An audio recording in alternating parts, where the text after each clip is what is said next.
Nee, nee, nicht Bluse. Bluse. Also, das gesagt nicht. Weil was du schwarz dir nicht. Ja. Also, das hat genug. Keine Ahnung. Mich gehst denke ich auf den. Ich kann nicht. Ah, YouTube.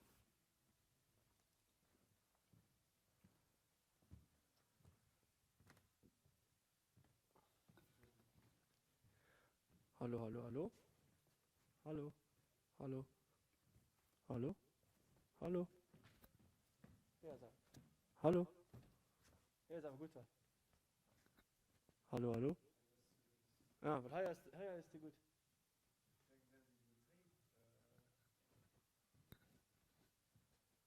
Hallo. Hallo. Sensibilität-Regelung. Nee. Okay, was testen? Hallo? Hallo? Hallo, hallo? Hallo, hallo, hallo? Ich weiß ja nicht, wer hat den rausschwätzt? Die Übersetzer.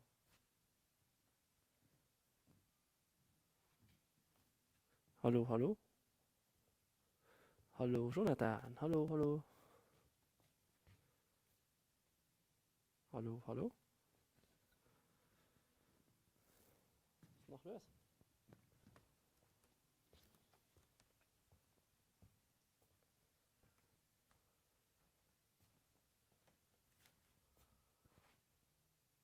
So, mal ein Test. Test, Test. Test. Test, Test. Test, Test, Test.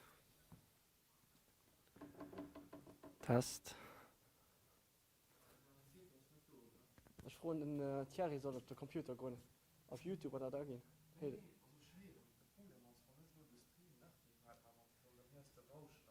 Da war ich. Da war ich froh, ich habe den Dingen auf den Thierry auf den läuft. Keine mehr. Auf was findet den Thierry auf YouTube? Ja. Okay.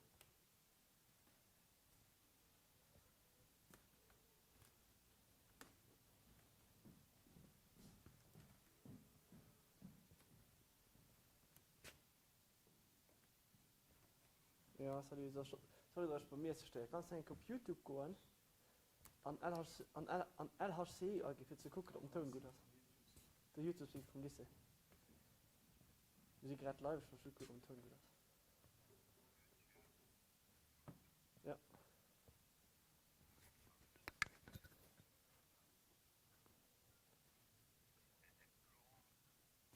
Wir müssen direkt die nächste sehen, ne? Normalerweise. Steht live in dem Video irgendwo, ne? Was wir am Dingen.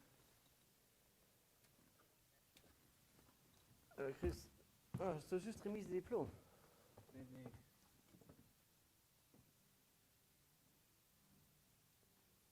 Ist normalerweise MEP Christophe Hansen. LHCE Christophe Hansen müsste du stehen. MEP Christophe Hansen. MEP Christophe Hansen.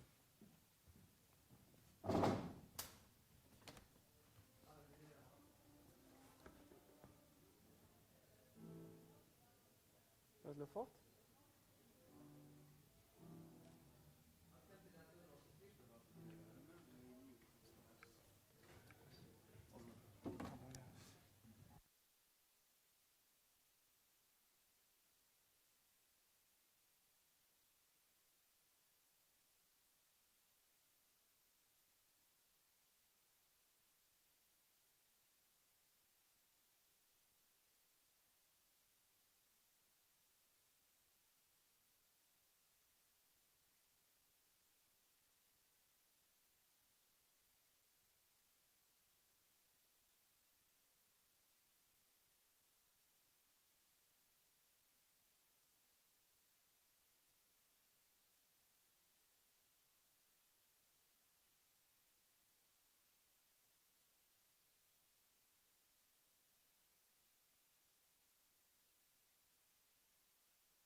Hallo, hallo, hallo.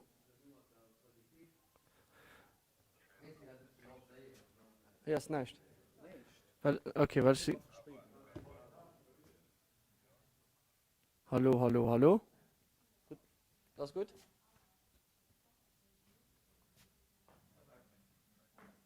Ja, das weiter dran. Ja.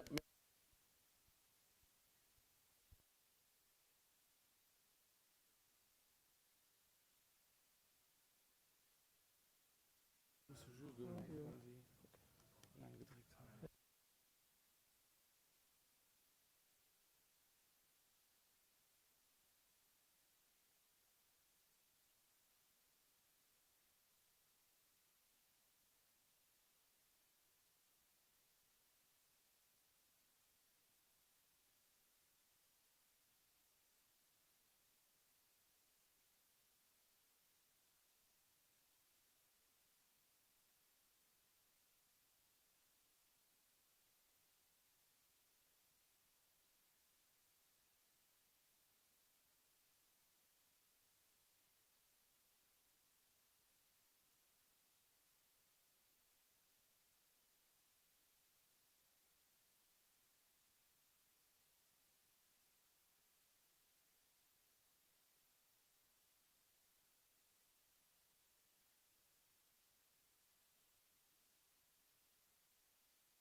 Okay, ich kann meine Maske aber austun. War es nicht? Schon gerade einen Test gemacht.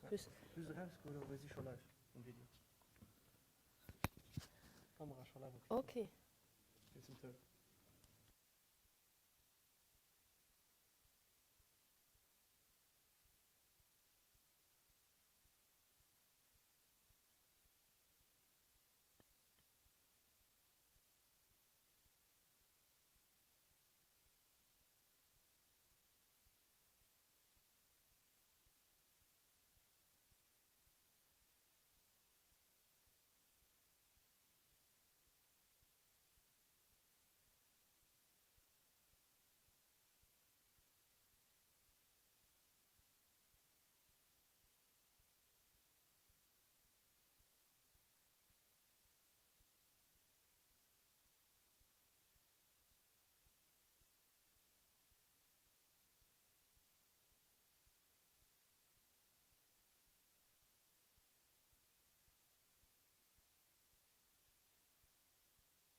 session.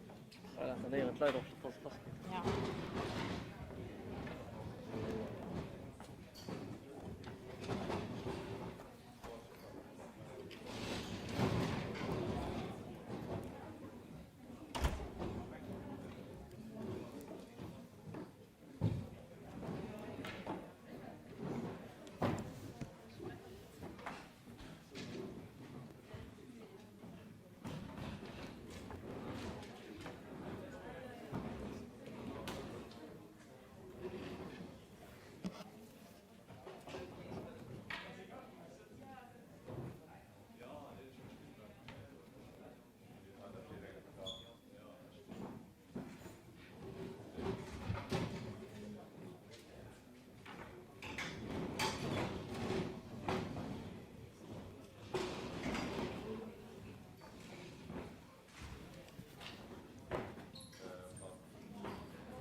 Okay, hello, good afternoon, everybody.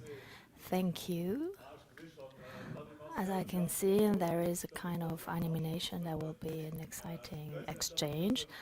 I wish you welcome to the second edition of the events, the Erasmus Days, which will be held here in Hubert-Clément High Schools. And we had a nice flash mob this morning here at our school. For the second part, I'm very happy to have here on my side Mr.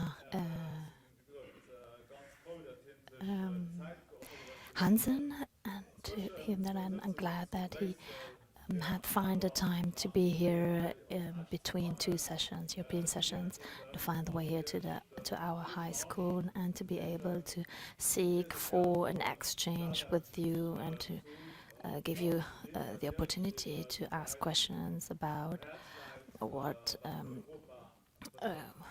you think of Europe, and I'm very glad also and to have our partner schools who can follow us through the camera classes from Slovakia, Austria, and Denmark, and Poland,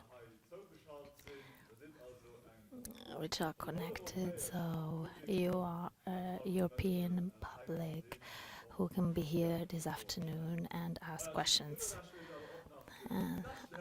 Last but not least, I would like to introduce Mr. Porchon from the Maison de l'Europe, and he will be the moderator to keep an order and a structure in the discussions. Okay? As you said, you don't like to look from above, so please feel comfortable and thank you very much, Mr. Theis. Okay, is that fine with the camera? If we stand here?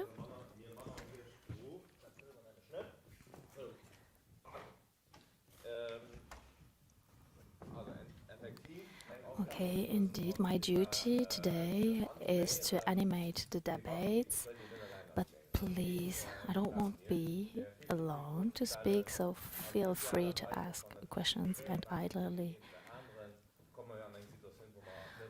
You, we had last time not the opportunity to give you the chance to put questions, but we do our best to answer most of your questions. And you have mentioned beforehand a few topics, a message from my part to the pupils. Wrote it down in Chilina, in Slovakia, in Starbrecht, in the Netherlands, in Wien, in Österreich, I think my pronunciation now is horrible, in Baxwa, I suppose, in the region of Copenhagen, in Denmark, and Thessaloniki, in Greece. Ask your questions in the chat, and we'll be delighted to take them too. So please get involved, even though you're not sitting here with us. But please get involved by asking your questions verbally.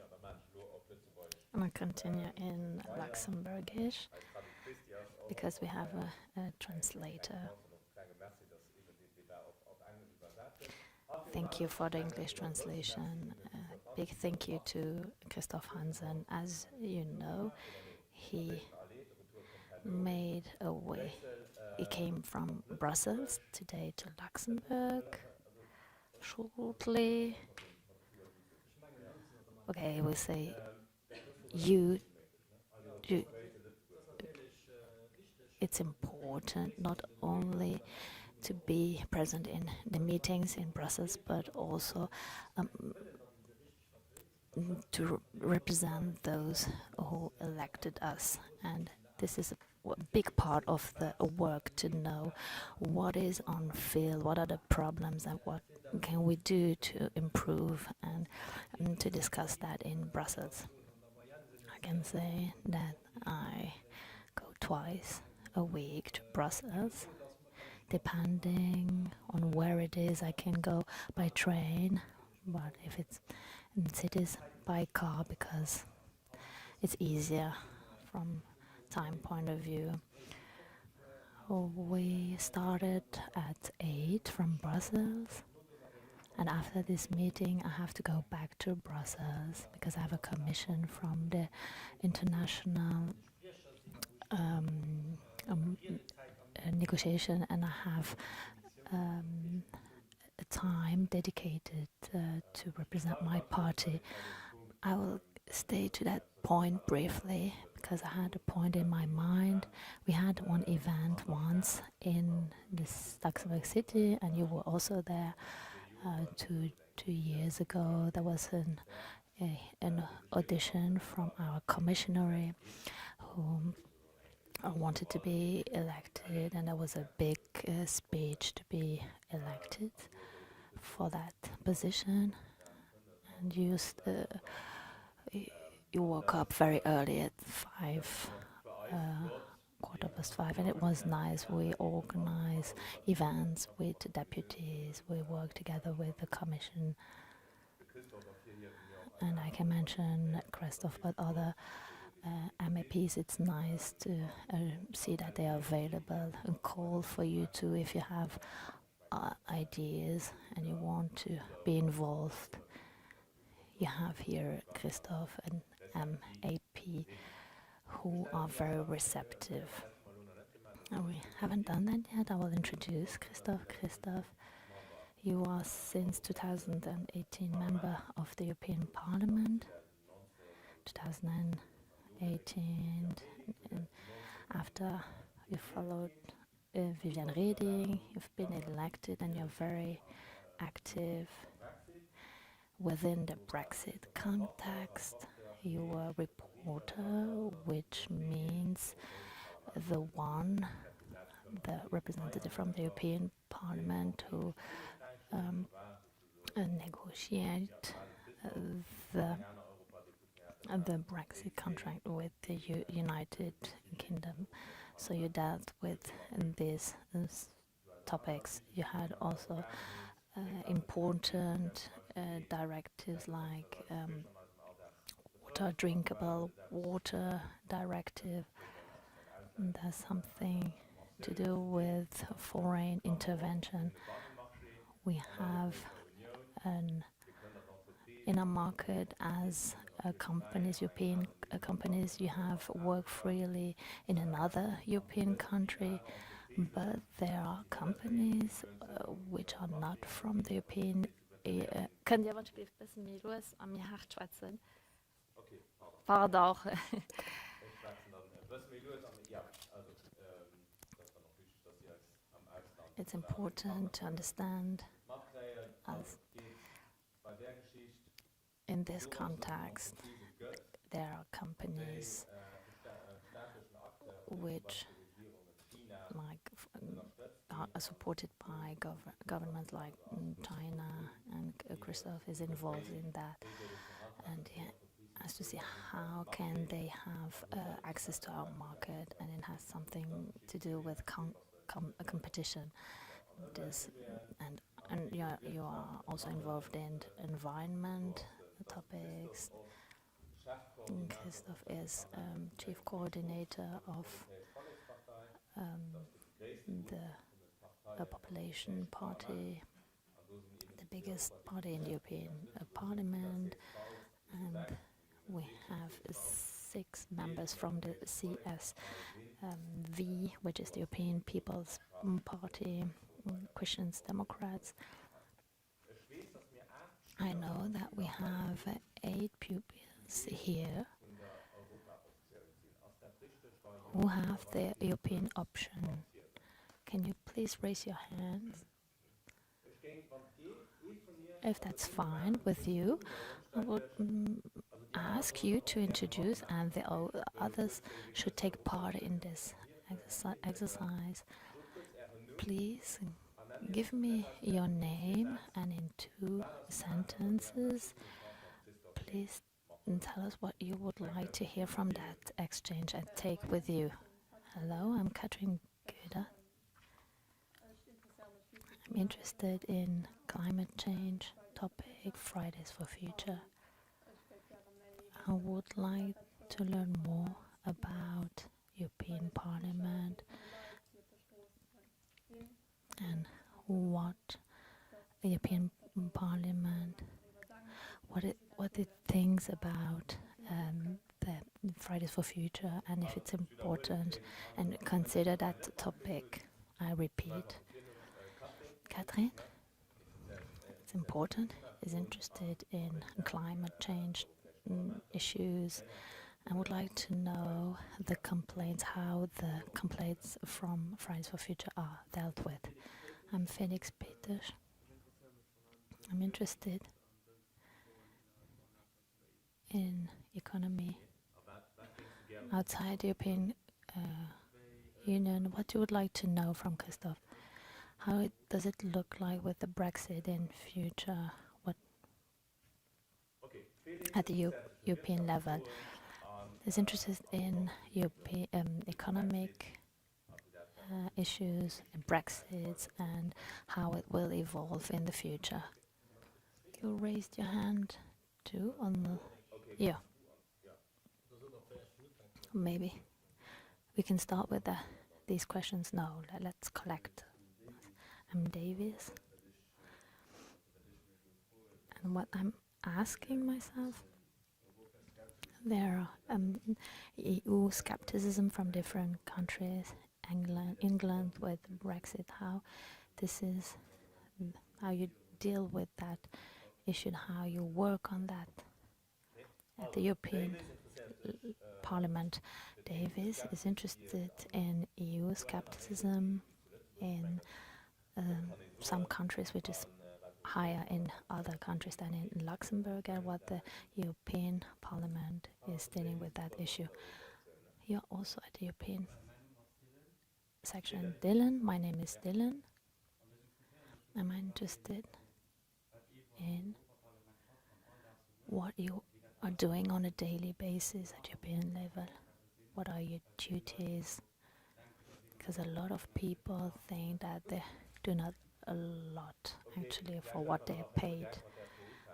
Let's get started with that question. Are we aware that he is doing a lot of things with his car, but what else is he doing? Are they working a lot, or do they just sit there? And my name is Daniel, and I'm interested in politics, external politics. I would like to know today is how the European Parliament is functioning. What are its functions? Outside politics, Brexit, EU skepticism, relationships with different countries, China, Russia. Danny is interested. Danny is interested in the functioning of the European Parliament, external relationships with other actors like China, Russia, etc. Who else? My name is Amy. I'm interested a lot in climate change, and I would like to know what the European Parliament is doing in favor of finding solutions and the obligations of the within the framework is how the European Parliament is functioning. Amy is your name. Amy is interested in climate change issues like Catherine, and what are the obligations of the European Parliament as a European institution. I'm Jan. I'm interested and I would like to know is what are the criteria to be a member of the European Union, like for example Turkey. Yes, we know what are the criteria to be a member of the European Union. I'm Paul, and I would like to know what a European deputy is doing on a daily basis. Paul would like to know what are the criteria to be a member of the European Union, like Jan, and the day-to-day tasks. So what are your day-to-day tasks? I would like to ask, what is a lot? How many hours do you think is a lot? It's more than a normal, you mean you're more than 40 hours per week? Okay, so yes, I'm above. That's very clear. It depends. You can go to European Parliament because as soon as you're elected, you can use your mandate to do something, or you do nothing from that, but you can use it. And I'm the speaker of our fraction of party for international trade. I'm also in charge of the agreement Brexit to get it through the parliament. You can reach that only if you work, otherwise it's impossible. This is very clear. How does a normal week look like? Well, during the Corona crisis, we had to do a lot from home, video conferences.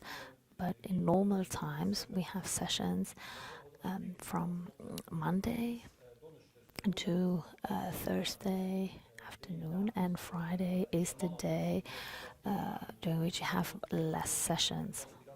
Through the Corona situation, pandemic situation, there were not enough rooms equipped with material.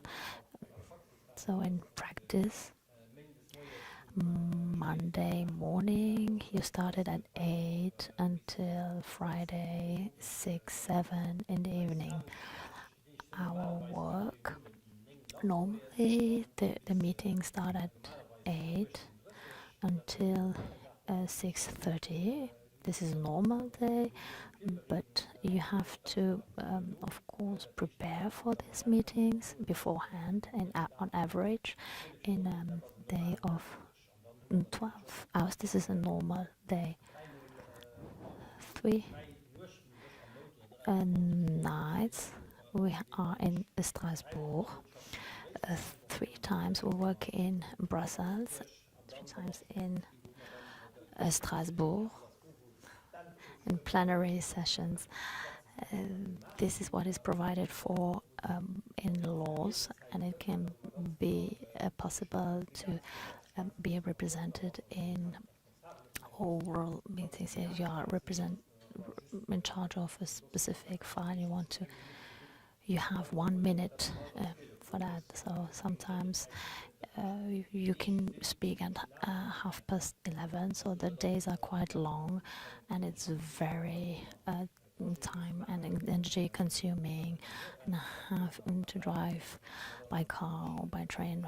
You have to add that to my work time.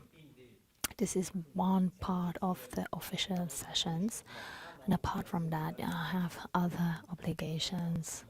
We are active in associations, have party-linked obligations, and this is quite supportive to get everything done. And if you have one wife and with 2 kids, this is a big challenge. We have at European elections when we put the list on, and my colleagues from the chamber came to me and said, "Oh, three days to Brussels, that's easy." And I showed them the calendar, the schedule. It's twice what they have at the chamber in Luxembourg. That's what I have heard from my colleagues from the chamber. And if you have responsibilities for the fraction, the party, you have to coordinate everything, have 22 deputies from 19 countries, and to get everybody on one line concerning trade. From, like I said, in Luxembourg, they speak in Luxembourgish, but sometimes you have to speak Spanish, English, German with other people. But you want to have had such a position, you have more to do than an average deputy. Let's say the comparison, have obligations for your party. Okay, as General Secretary of the CSV.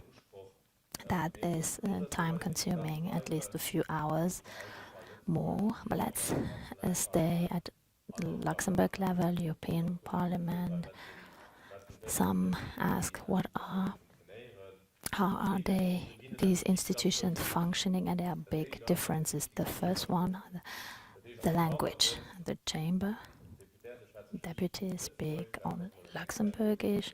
Maybe there is sometimes an expert that speaks another language, but the discussions are in Luxembourg. Do you know how many languages are used at the European Union?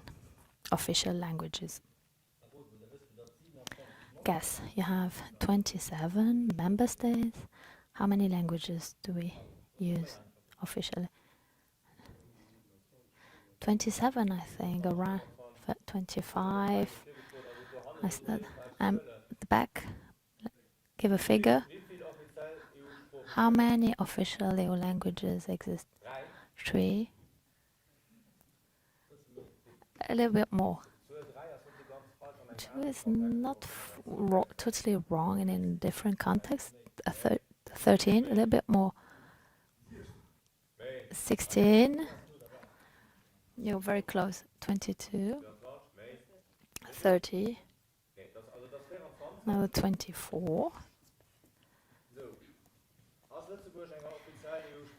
Is Luxembourgish an official language? It's important for our guests to know, is Luxembourgish an official language of the European Union? Who thinks it is? 1, 2, 3, 4, 5. All the other ones think that it's not an official language. No. So, Luxembourg. Okay, hello. No, it's not. Danish, Gaelish, Maltese, less people than Luxembourg people speak that language, but it's recognized, it's an official, and more people speak Luxembourgish, Catalan. It's not an official language either. It has something to do with Spanish politics. Another question, just to know, Luxembourg, you have an official administration language, Luxembourgish, German, and French. It's an official language of the country, but not at the European level, because it was one of the six founding members. And the Luxembourg people at the time spoke French and German. And those who were present were the translators of the European Union, because we were flexible in languages in comparison to our neighboring countries. I must say that at the European Parliament, most deputies speak their own language, but most master the English language. And you have sometimes people who never had to use English in practice. When you started at this 70s or 60s, was not that easy to speak and to learn English. And for us, it's not a problem to make mistakes in a language, because it's not our mother tongue. European Parliament, what language or what languages do you speak? The meetings in which I share, I speak English, because with most colleagues, English is the most used language, and the most texts are translated in other languages. So English is the official text. So on that basis, you speak in that language with your colleagues. It's the easiest way to communicate. I look at the subject, and this is a big problem. Our journalists in Luxembourg, they follow everything what's going on here on the national level, but at the European scene, they follow less what's going on. So I try sometimes in German or in French, and RTL sometimes taken extracts. This is one of our big challenges, but I'm more comfortable to speak Luxembourgish than in other languages. But in plenary sessions, when you have 1 minute, you have to be very clear, and you get prepared in advance, even if sometimes the sentences are quite different. And I send that to the translator to European Parliament, so they have that as a basis, because otherwise the risk is high if you speak very rapidly, and within 1 minute you can use 144 words in French. You can speak faster than in German, for example. You have to plan that in advance, and I send a draft test to the translator so that they can follow, because it goes in a quite rapid rhythm. As concerned translators, as regards the journalists, when you look at the news, the channels have correspondents in other countries. We have 2 correspondents at Brest. Yes, permanent correspondent. Daniel Weber from Radio 107 and one from the Luxembourger Wort. It's not a lot when comparison to other countries, so it's a big challenge and to reach the public opinion with European topics, and challenge for us as well. We said that we can speak in 24 languages.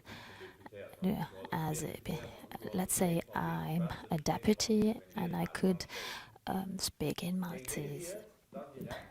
These speeches, are they translated simultaneously in other languages? What do you think? No, I don't think so. Catherine, don't think. doesn't think that you're listening to your European deputy and you would like to have your speech translated, and then you take the German channel. How do you have an idea how it works so that they can listen to the German language? And that's why I said in other countries the three languages are important. There are three main languages, mainly at the European Parliament. You cannot expect from each translator to cover all the languages. Maltese is translated into English, and from the English you translate into the German. French is also one of the main languages, so they listen to the English, French, or German translation to translate it into the other. Sometimes you make a joke and you can see that they laugh. It takes time before the joke reaches everybody because it's translated and it takes a bit time. It's quite interesting to see. There have been a lot of questions about the functioning of the European Parliament. Is it when we compare to with a national parliament? How is the Luxembourg Parliament composed of 60 deputies? They have a coalition and there's a majority of 31, so very short, as against 29. Is there a majority at European Parliament? In Luxembourg you have three parties and the government is composed of members from these three parties. At the European Union, do you have a system like this, or is it different, do you think?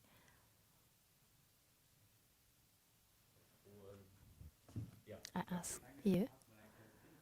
I think I've seen a picture with different colors representing different parties at the European Parliament. Yes, there are different party groups. Christophe and Isabel Wismar are members of the European People's Party, CSD, Républicain in France, etc. But is there a majority? An executive board of the government is depending on that European Parliament. Briefly, the answer is no, and that's what is exciting. Maybe I can provide a few details. There's an informal coalition from the three parties, socialists and liberals, because together they made an agreement. They had the best results during the elections, and that's why we have a big representation at European Parliament. The European Commission is like the European government, and we have Ursula von der Leyen, head of the European Commission, and with a whole team we have an informal von der Leyen coalition, even if it's quite tight and does not work totally like that. This is why this coalition was created. When we talk about transportation, environment, we have various groups. We have countries from the north and from the south of Europe, and they have different problems. I'll give you an example. Labor right. The commissioner made a proposal specific.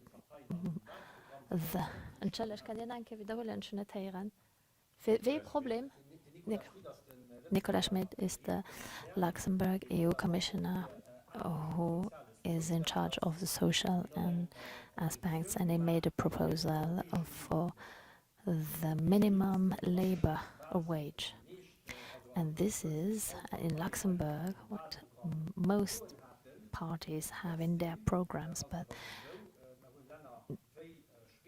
we have countries like Sweden who do not have a minimum wage. They have collective agreements which are better for the workers than the minimum wage, and they are against the minimum wage, even if in the fractions there. So there are differences depending on what country we come. You have to find your own majority. Let's stay to that point in each file. You have to find a new majority. Let's go back to the example of the chamber. 31 as against 29. If you have one national deputy from these 31 does not vote for or bring it to the chamber, the government does not have a majority anymore. Means I ask the European politicians of your function as General Secretary, you said before, it's important in a democracy when you have the mandate as deputy is free. You can do nothing or be committed a lot, or you have a duty vis-à-vis to the sovereign voters. What is the difference in your marge de manœuvre as a deputy and as a politician? How could you compare? As a deputy, stay at home and do nothing. That does not exist, because at European Parliament, if you don't have attend minimum sessions, meetings, you don't, so you don't get your salary or less if you do not attend all the sessions. And if you compare that in Brussels, those who can make laws are the European Commissions. The European Parliament do not have that right to create laws, though the governments can make a draft law, and at the chamber the deputy can make a proposal for a law, and that initiative law in Luxembourg, it's quite frustrating, because in practice a proposal is made, the government drafts a law, and the party says, okay, I would like to change that and that point. Most of the times they are not accepted, because in the coalition, they are not member of the coalition of the government, and at the European Parliament is different. We have all interest that the text includes most fractions, so we can have a majority in plenary sessions, and if within fractions parties you have differences. Some are more for climate, others are from Sweden or Spain, so there are differences. What's important is the thing. If you're a reporter for an important file, you have to take care that you convince most people to take that path. Automatically, you have to work with other parties together, and this is the diversity and the idea which I like more than at the chamber. Luxembourg has 6 European deputies from the various 5 parties. Wait.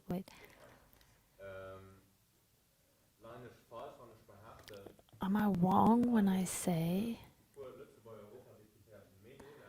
that you are closer than European deputies than people from your own party? Marc Anger from the Socialists. In general, you get along better, yes, than with people from your own party.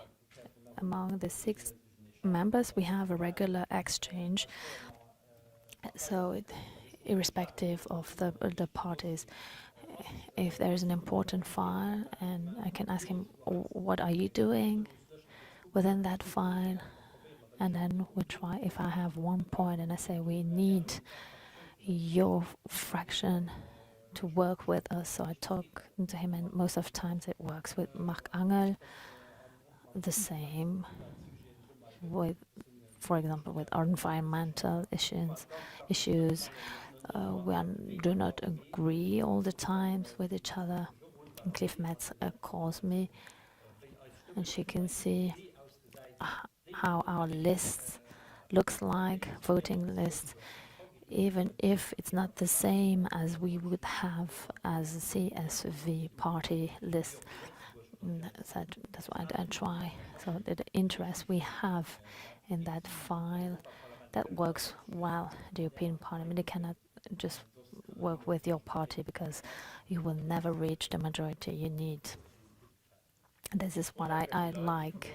I would ask those who had questions about the composition and the relationship with the daily work.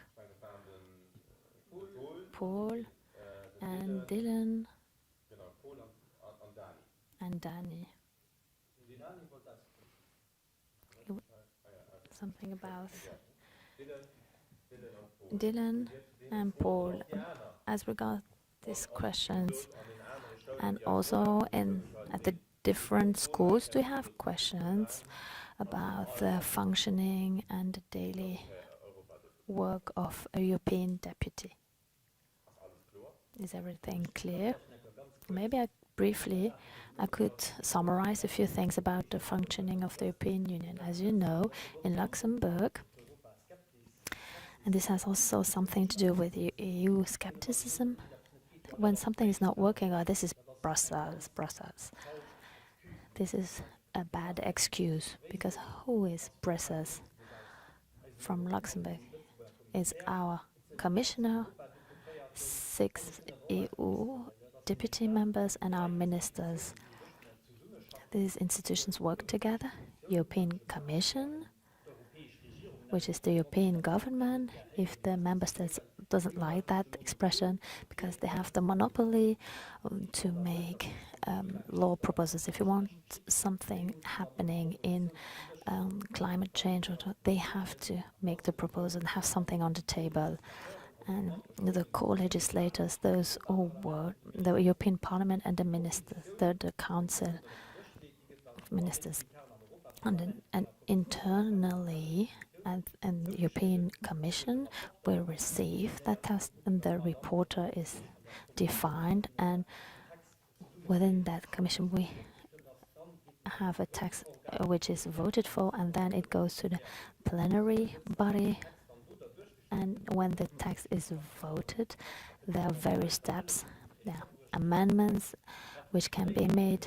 The text is getting improved, and then at the plenary session, when it's voted, this is our mandate with the governments, to negotiate with the council. Interrupt you, sorry. When you talk to a European deputy, and we will talk about climate, we would like, but the council. So let's summarize that. The European Parliament want more integration, more cooperation with the member states in different files, and more strict measures than one than another. And the national governments take the breaks. And this system you don't have in Luxembourg. You have only the chamber. In the USA you have that. You have the Senate, House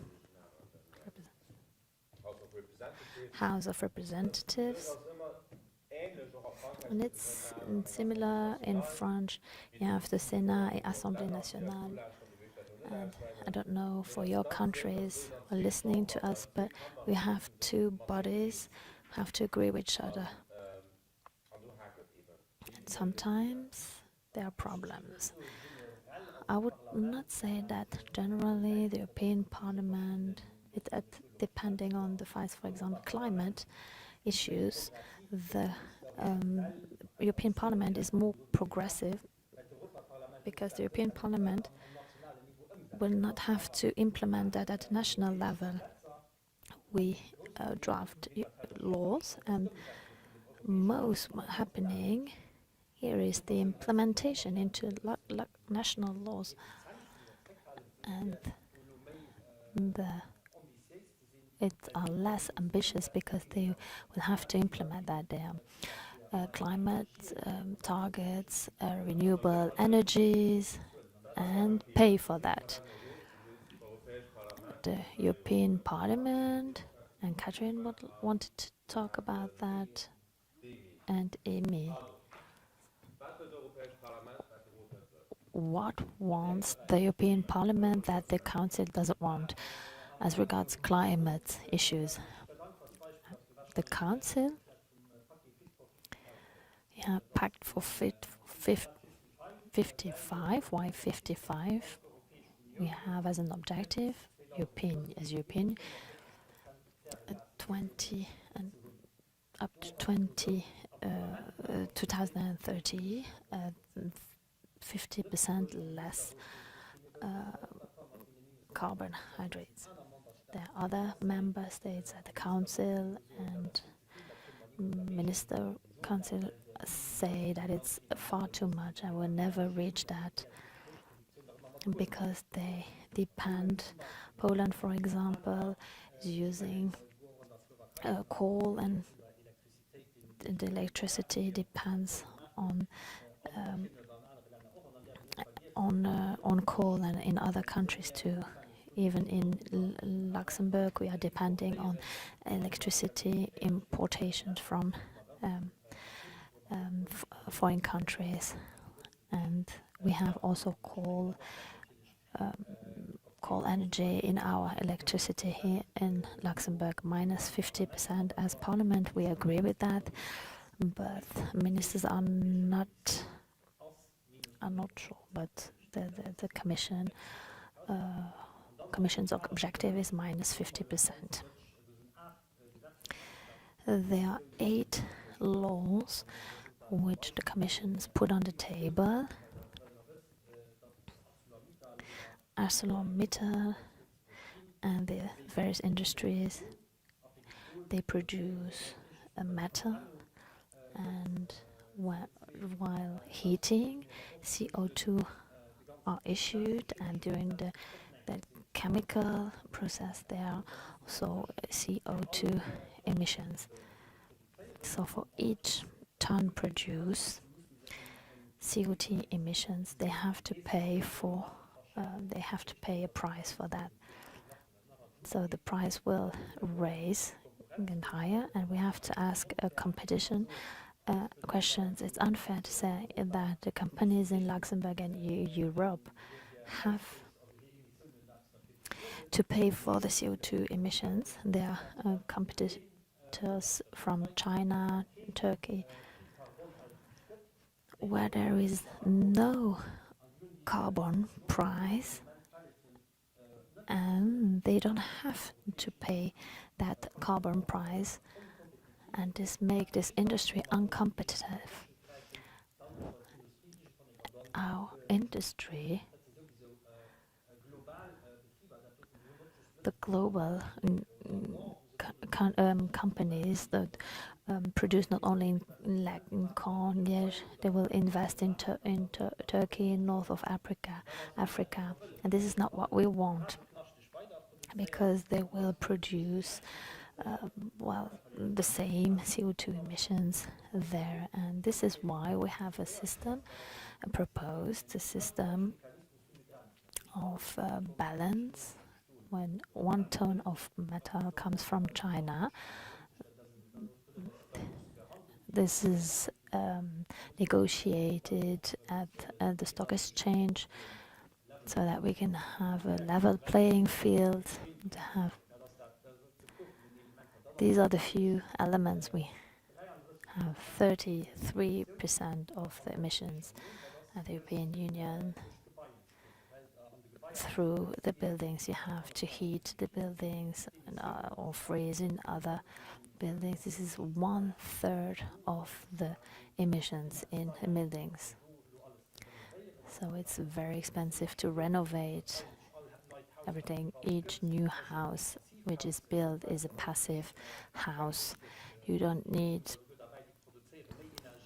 some produce more energy than consuming it. Let's take the Luxembourg country. They have old buildings which you cannot isolate like the new buildings,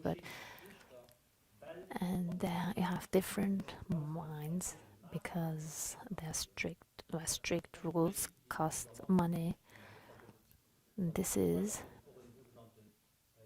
what we call a social reform, which will have to help those who in the fight against climate change are the dummies, considers the dummies cannot afford that. And we have some of these proposals. Catherine, you talked about Fridays for Futures, and if I understood you well, I have the impression that you have the feeling that politics, broad meaning, doesn't take Fridays for Future seriously. My question was if that topic, if the voices of those going on the street is heard, if their requests are taken into consideration. Yes, clearly. The question was how the voices of the streets are taken into consideration, are debated in the European Parliament. You have the Commission and the Council as well, but at the European Parliament we are those who are directly elected to represent Luxembourg and other countries in Brussels. It's an evidence for me. It's obvious with all the representatives we have to talk with, because otherwise because it's part of our mission. And I have to look at there are a lot of ideas I share and others how we can, considering what we have now, because we cannot just destroy all the houses and build new ones. We cannot make that. We want to reach that goal, and we have a climate neutrality until 2050, and this has been decided at the European Parliament. Greta Thunberg was invited twice to the European Parliament, and I was there because I'm a member of that commission, and we were quite surprised and shocked. Some were just there to take a picture with her, which was not very clever, but we have a common target, climate neutrality. We have to find the right process and how we will reach that. There are a lot of discussions until that. Climate change. Catherine, Amy wants to talk about that. Do you have a question, or can we continue about climate change? Davis? Dylan? Sorry. I'd like to ask for those countries which disagree to have more strict measures. You have to explain something about that. At the European Union, there are various decision-making models.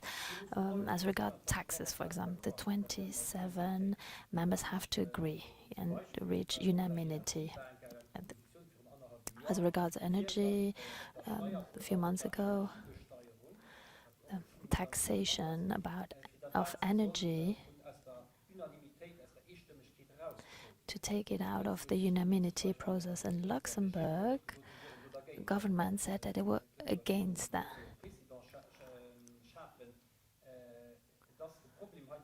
The problem is sometimes when we need unanimous vote, then it's very, very difficult to continue.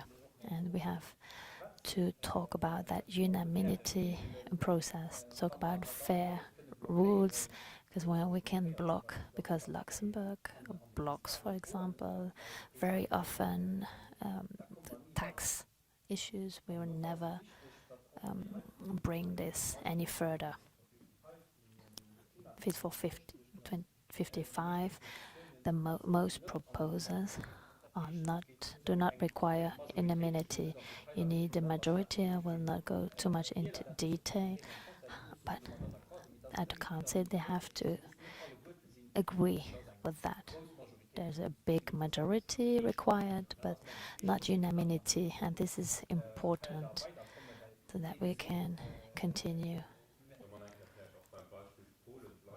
Let's stay at the example of Poland, because it's the country wanted to be at the climate pact agreement. They are very dependent on coal industry, coal energy. Maybe you can explain how you can take their claims into consideration. There are various things we have to consider. First of all, the European Social Fund for the climate issue. You have to help the weaker to guarantee them a fair energy price. Secondly, we talked about the negotiation of the emissions in the industry, reaching CO2 emissions. You collect money in a fund, and with this money you can invest in new technologies, promote research to bring new technologies in the market and for an energy transition. These are a few of the elements we can bring. Because I can see we have questions from Slovakia.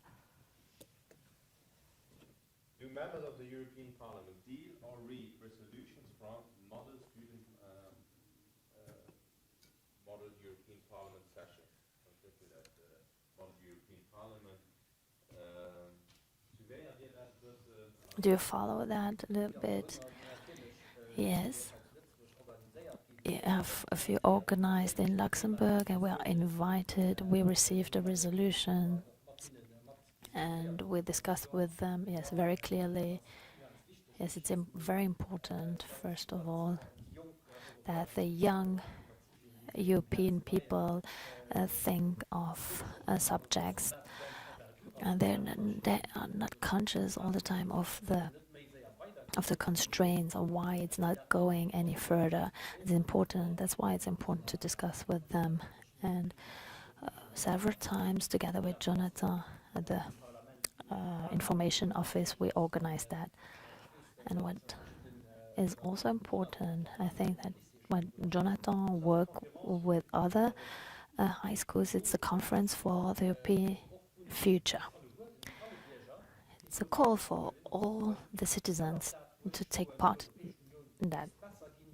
This is what on what we have to work, and Jonathan maybe can provide a few examples how we can reach that. The participative aspects. It's easy to say, okay, they do that wrong, but we have to come and say, and this is why the conference for European future is important. Let's talk also about EU skepticism. Briefly, Conférence pour l'avenir de l'Europe, Conference for the European Future. Have you ever heard of that? No. You? Felix, yes, a bit.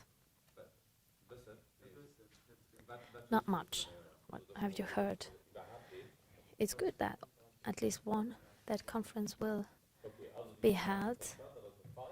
Yes, that's not wrong. Briefly, it's from May 2021 till 2022. There's a list of subjects, and all those which have been listed, part of them are on a platform of the Conference for European Future. And I would not recommend that, but it's an option. You can go to the website and take a few time and write down what is important for you. You have to be very motivated and committed to take time to do that. What else you can do, and what this is more exciting, according to me, it's to think. I take one example of one pupil, LHCE high school, came to me. I would like to be committed. I would like to do something within the context of this conference. I said, okay, what are you interested in? She gave me as an answer climate change, environment. We thought of that, and plastic. We have to get rid of the plastic. There is one directive, EU, which is against the plastic. So we took that as a topic, kill the plastic.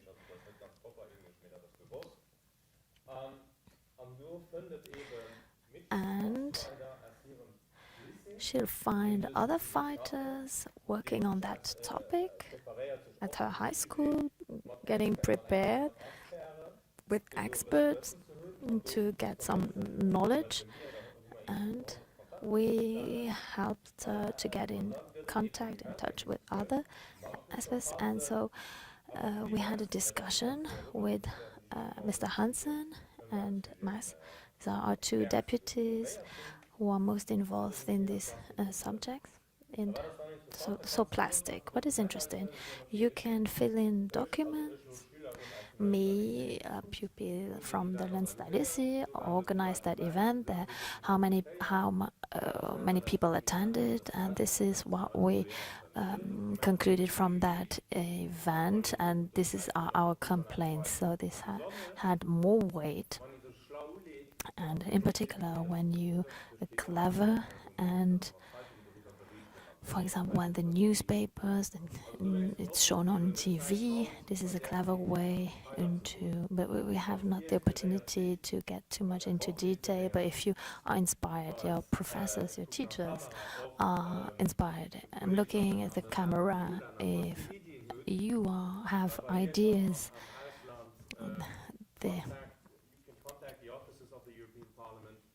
representation of the European Commission to work on certain topics and to invite people like members of the European Parliament of Luxembourg. And for Luxembourg, as I said, if you have ideas, you are motivated, you can organize that within any framework, work 5, organize that in a classroom, in context like this one. This is a nice exercise, and I use that as a transition to the topic EU skepticism. What will come for the plenary session with a representative from the civil society, citizens that are concerned, are working on that topic, that what is on this platform will be taken into consideration. We don't know what will result from that, what is exciting. We're working with him, we invite him in an event. We can organize another one 1 year later and see, okay, we had that conference about European future. What was the conclusion? And you are the sovereign people, and so he is responsible for you, and he has a duty vis-a-vis you. This is the first file I worked on. I started 2018 when Vivian Redin commissioner and the national came back to the national policy and have only a few months to work on this file. I started on September 2018.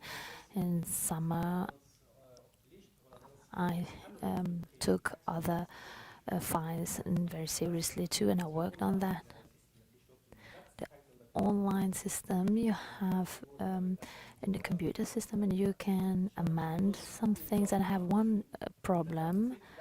Was on the second day of my mandate, I didn't have access to be able to make these changes. I tried several things and they were quite surprised that I wanted to start as from my second day of office. Plastic, plastic that you use, and Commission made a study that 70% of the plastic in oceans are from the products you use most. It was funny because I put most things on my paper and I gave that to the secretary, and they were not prepared for that. And this was apparently a record because nobody was so fast. It's a topic which is important in Luxembourg, and which at the European Union was considered in different ways. In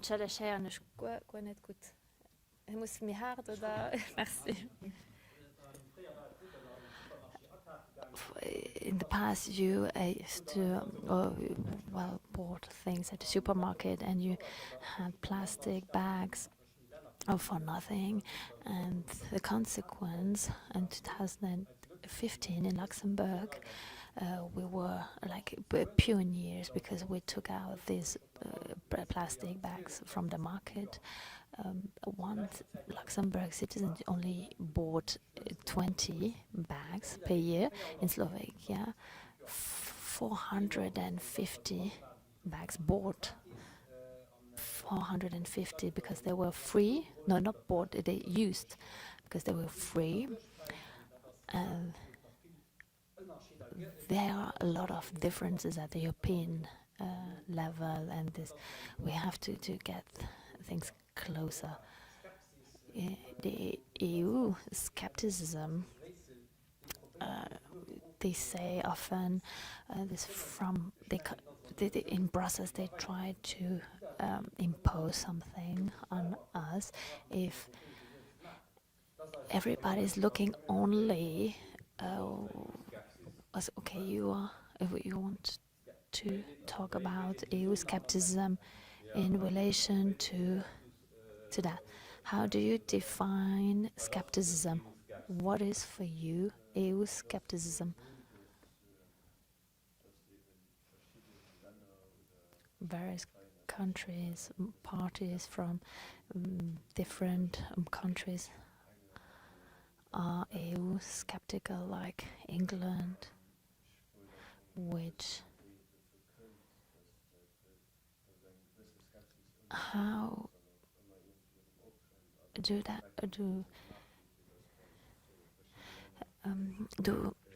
we come to that EU skepticism, and how can we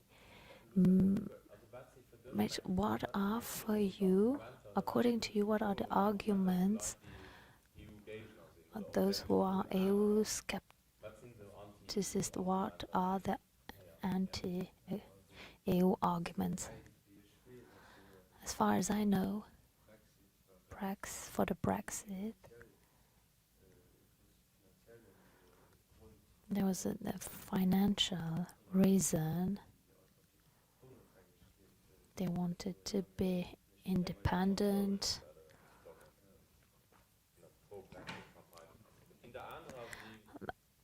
Are there other reactions, explanations? How they define EU skepticism, EU politics, arguments, and spontaneously in the chat.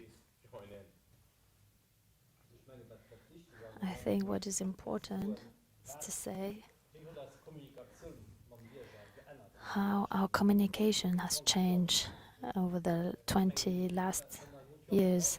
When you look at the year 2000, Facebook was just created. All the social media came afterwards.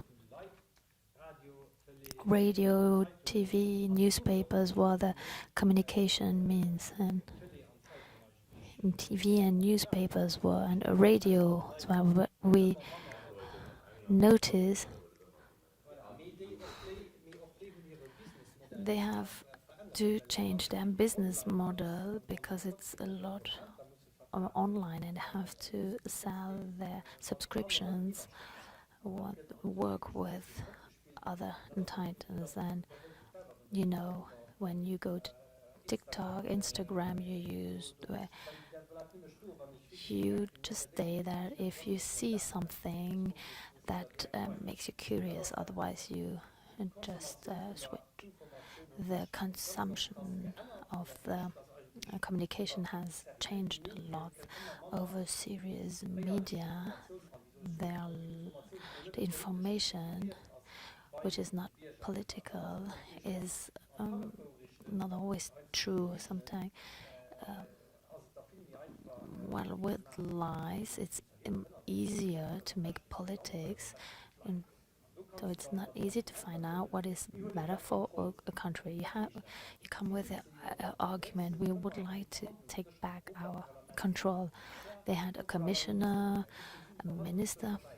They were present at the negotiations, and they were one of the biggest member states. They had the biggest words to speak, and they said as an argument that there is the Court of Justice, the European Court of Justice above us, and is totalitarianism and is an extreme politics. And Jan, you talked about that, and you have criteria, and the British people signed that, and then after that they decided to be against it. You said that Great Britain used to be one of the biggest member states. What happens what are the consequences of the Brexit to the European Parliament? The first consequence is those deputies are no longer there, so the number of deputies decreased, and over the 2-3 last years, most of the subjects concerned the Brexit.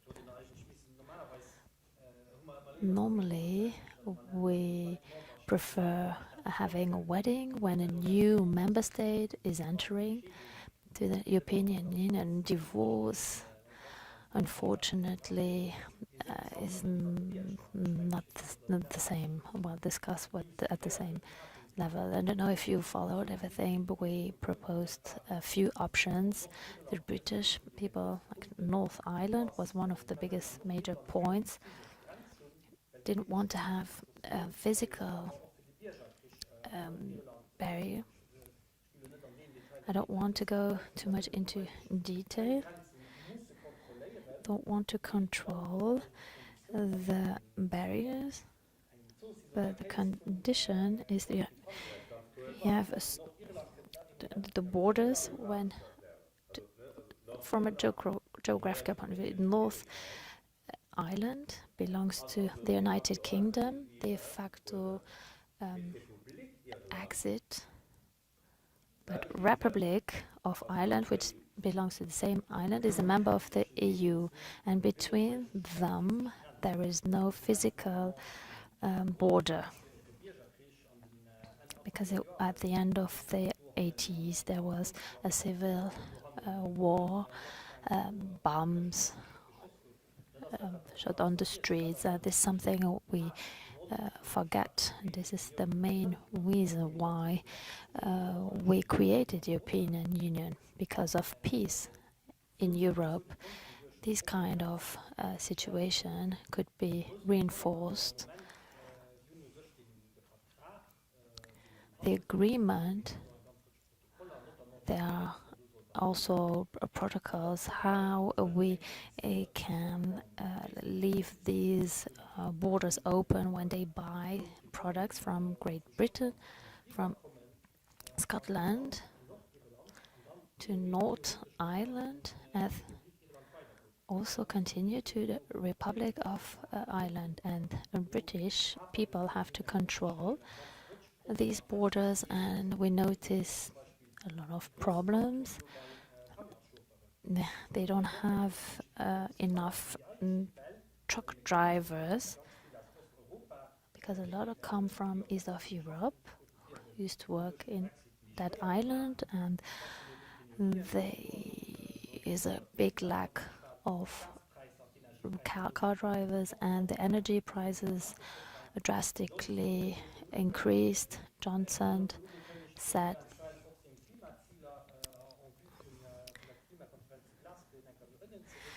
to revise the climate targets downwards. The divorce, Brexit will bring misery, and us too, especially Holland, Belgium, France, Denmark. As regards fishery, they have a lot of conflicts about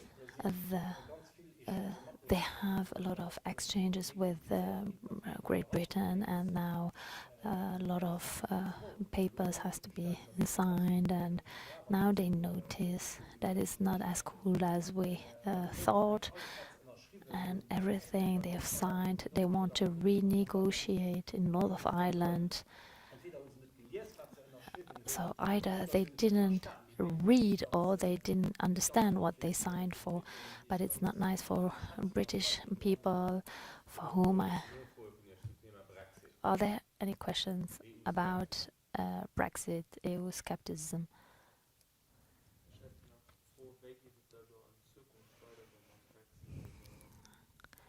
How does it look like with the Brexit in future?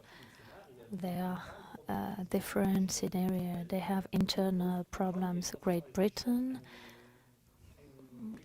is a union of different, not countries, but populations. They're different. You have Wales, Scotland, North of Ireland, England. This is the United Kingdom. Scotland are pro-European. They would like to have a referendum to get back into the European Union, but the Johnson government wants to avoid that. Politically, this is not responsible, but they live from the confrontation with the European Union. They have to show that they are the strong ones. We seek for conflict with these dummies, these European dummies, and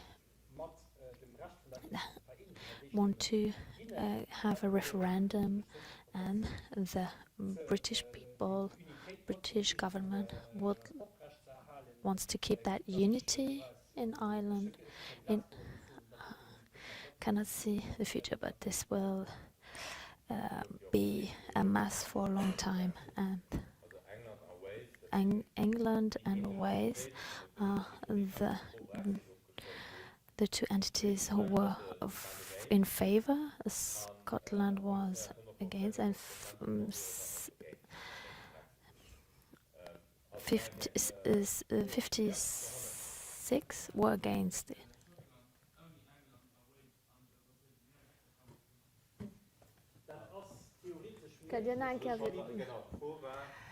Question was, how can Scotland go back to the European Union without the other entities? This possible? There are a lot of steps to arrive at. First, when there was a referendum already before the Brexit referendum about the independence of Scotland, which was not in favor and it was not recognized. You do not have to forget that it's not a federal system, but you have a government in Scotland and the funding is dependent from the island. There are a lot of steps in between, and in practice, I don't think that in the decades, the following decades, this will take place. I think I'm not optimistic for the future. Those are dependent on the negotiations and the British people.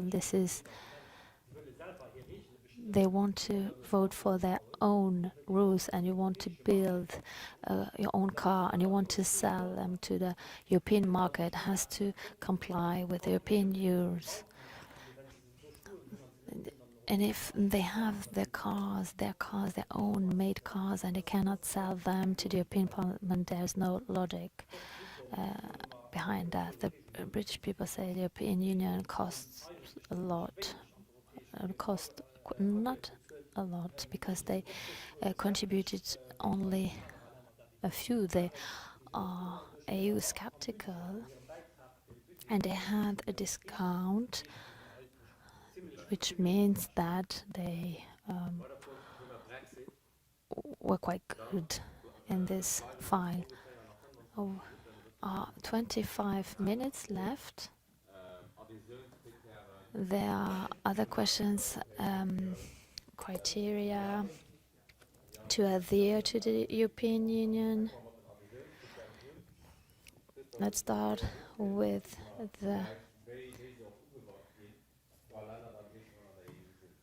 how are these criteria, membership criteria, you have to meet to enter the European Union. There are a lot of measures. For example, as regards the corruption, justice system, there are the values about. Entschuldigung, mit Scheren wirklich ganz schlecht. Das ist wirklich ganz so viel anstrengend für mich. Du schwätzt schon ohne Mikro. There are a series of criteria. Independence of the justice, the freedom of media, fight against corruption. And this is a task for those who want to adhere. And when you have met this criteria, you can enter the European Union, adhere. The process of membership, the candidate is helped to meet the criteria in various domain fields. I give you the example, for example, with Turkey is a country, has been in the procedure for a long time, until 2005, has developed positively, have made a lot of changes. In this respect, there was a switch with Erdogan, who you know, I'm sure, and we go back instead of going forward. And you have a European budget, and we'll put that on freeze now, the budget, because we go into the wrong direction, and we will freeze the funds because they are thought for making efforts, and we can notice that they are going backwards instead of forward. As I said that in the plenary sessions, and I call them ambassador. I have to be honest, when you go to the wrong direction, we can not do that. We have countries where it's better, like countries in ex-Yugoslavia, Balkans, because they make a lot of efforts and progress. And I'm in favor to take more countries in the process. Maybe we'll talk about that later. We have a program. We not give them perspectives. The influence of the Russia and China is very important. We have to be careful, because if we do not help them, then others will do that. Christophe, we have this challenge. We have 10 minutes. Let's stay at the membership criteria. Can pretend that we have countries that are part of the European and they will meet the criteria. The Hungary, lacks freedom of media.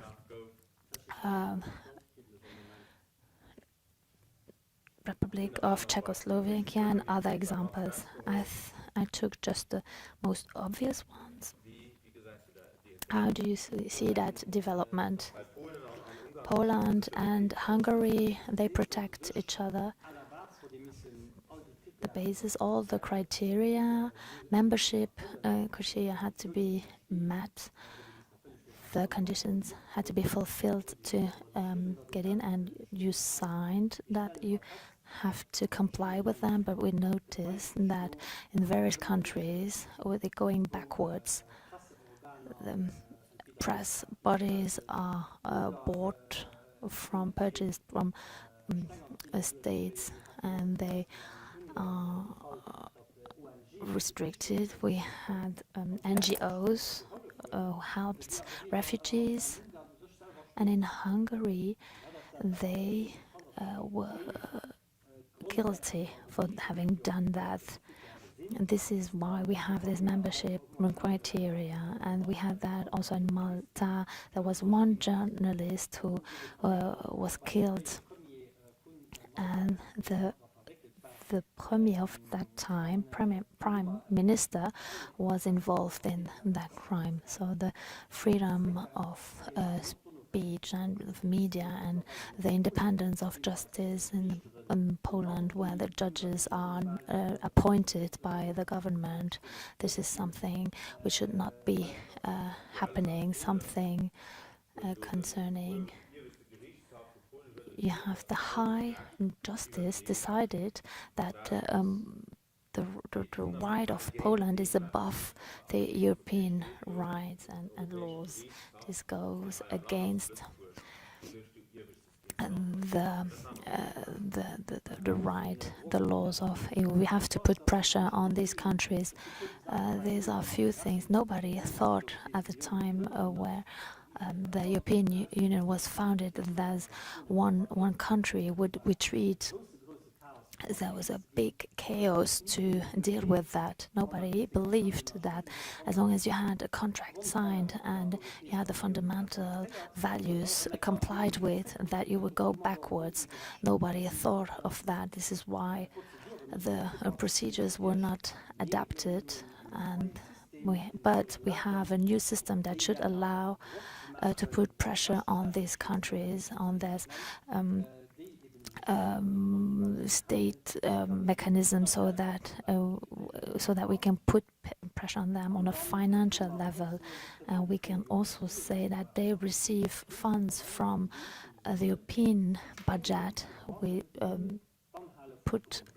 relate that to compliance with these rules. In Poland, you have regions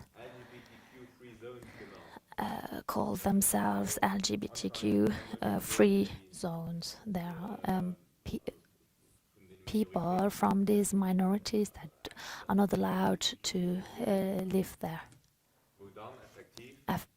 Indeed, we have funds frozen for these regions by the European Union, so these no longer exist. Do you have questions concerning Poland, Hungary? to that topic.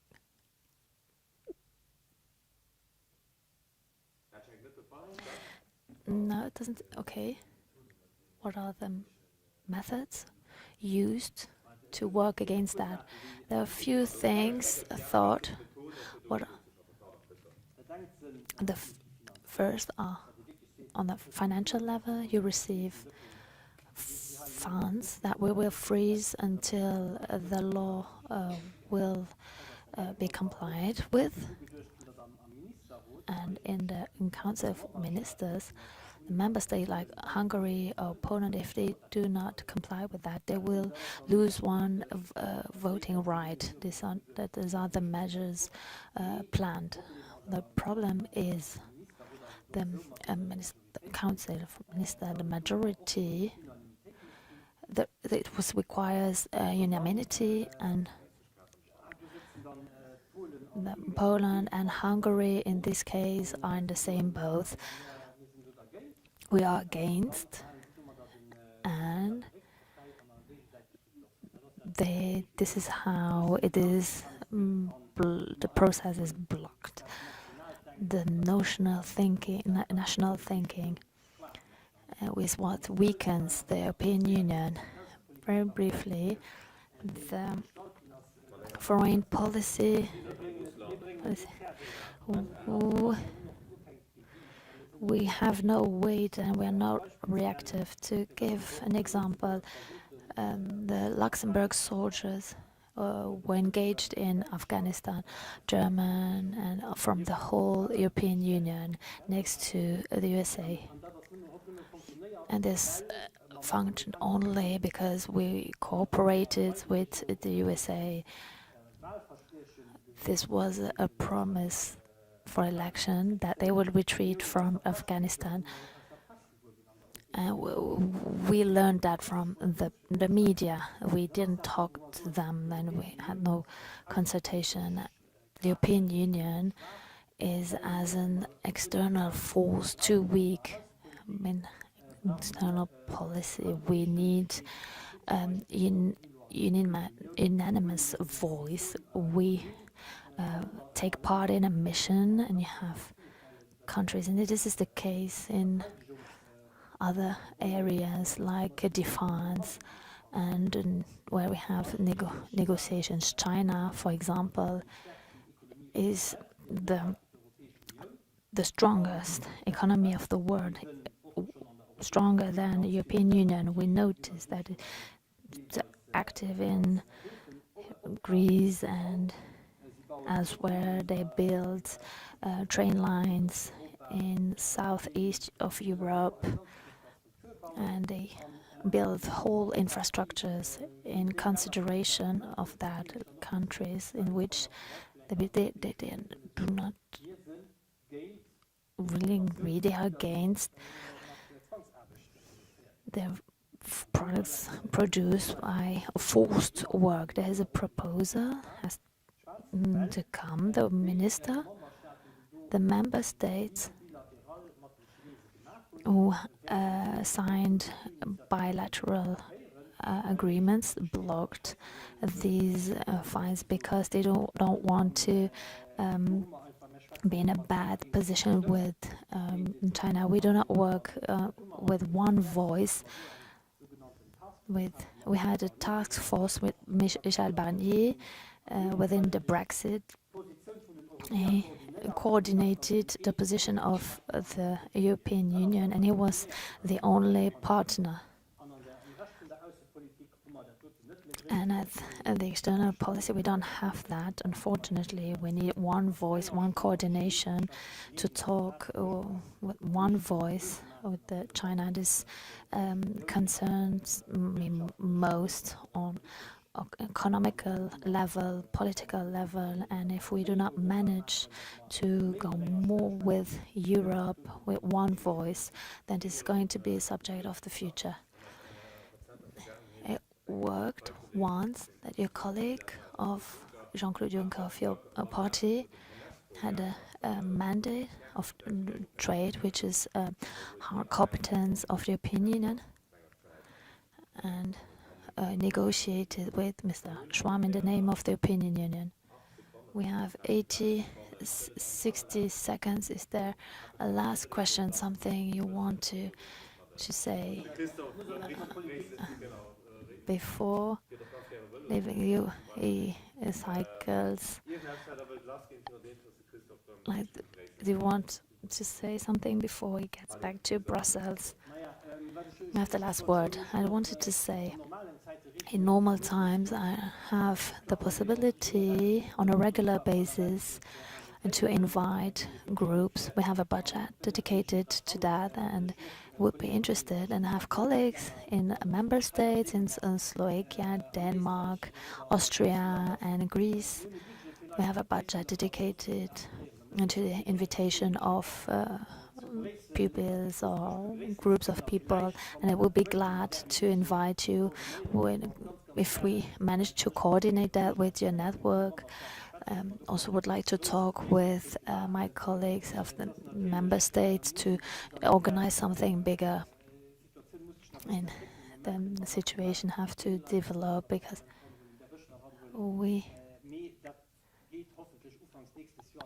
I hope that we will continue next September. This is also a call for the committed professor organized that. Tomorrow morning I have a class from Ettelbruck, and I will bicycle with them because they will organize the conference in Glasgow, and that was last time in Madrid, and they will bicycle from Maastricht to Antwerpen.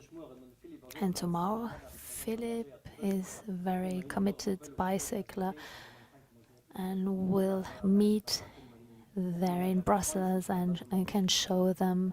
I think it's important to be on site and show how it looks like. Thank you for your questions and the professors for the organization. Thank you, Mr. Thijs and school who listened to us in Slovakia, Austria, Denmark, in Holland. We forget somebody, Greece. Thank you. Thank you for translation. Wasn't it not easy exercise? Thank you for your attention. Thank you.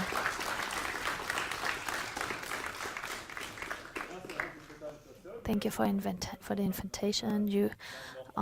We would be happy if you come back. Euroscepticism is part. Understanding European skepticism will help go further, and it's right to be here and to provide us this message. Thank you for the moderation as well. Thank you.